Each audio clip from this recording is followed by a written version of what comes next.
My name's Susan Fisher. I'm a teacher at the Meadowbrook School in Weston. My job title is EurekaLab Coach, and I work in our makerspace, and I help teachers integrate the materials and tools there into the curriculum. EurekaLab is a space and a mindset. We have a big room in our school where we have lots of tools that teachers may not be able to have in their classroom, but they're available for kids to use to work on projects and to make things.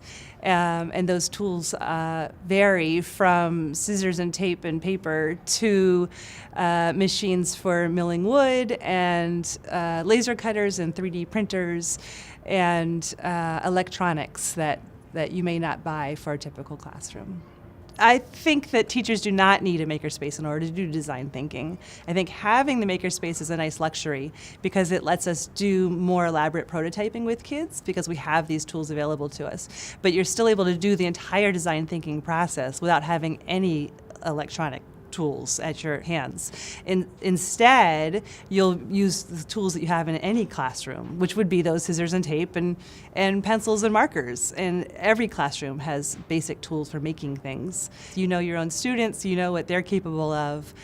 How do you teach these ideas to the students in your room in an age-appropriate way? Break it down into pieces and just do a piece at a time. And it's okay to only do a piece of it. Last year we had a third grade teacher who was a long-term sub who was new to the school, and I was new to the school as well, and she was given the chance to do a design thinking project for about a month, and she had taught third grade a lot in the past, but was new to the school and new to design thinking. She was great at looking at the design thinking process and knowing what was going to work with third grade.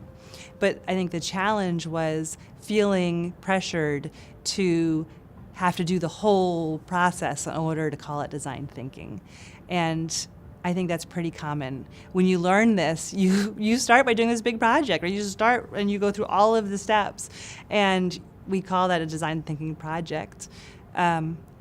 I think it's perfectly okay as a teacher to start by saying, I'm going to do one piece of this, and I can still call it a design thinking project.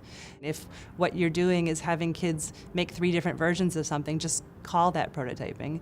If you're having somebody get feedback numerous times, call that the try phase, which is our testing phase of design thinking. We don't use the word test with our students because that makes them nervous, so we changed it to try. It's like one of these adjustments that we've made to the design thinking process in order to make it work for our students. And I think it's really important that teachers sort of take ownership of it and know that they have the expertise to use this tool that serves a really important purpose in our world to the benefit of the students by making it something that's age appropriate.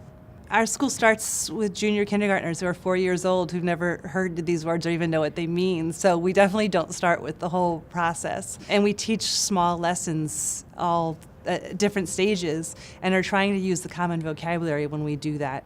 They had a lesson that was a book about a little boy who dreams up a car, and that car has a swimming pool in it, and that car has satellite dishes, and it can fly. We have the kids then start to dream up their own cars, and they are making this car for somebody else in the room.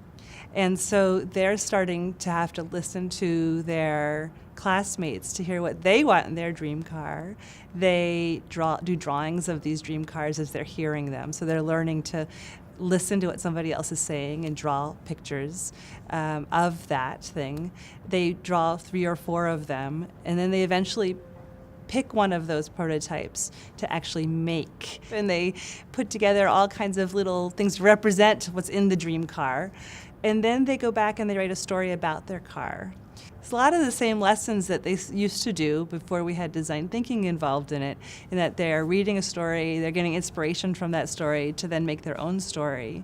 The important part to me is that you keep in mind that there's empathy in it and that you're trying to help somebody else through the process. You're trying to solve a problem for somebody else. You're trying to make a positive contribution to the world. And if you can keep that in mind and keep that in the students' minds, you're doing design thinking, regardless of how many iterations you do or how much interviewing you do or how much time you spend thinking about the real needs are.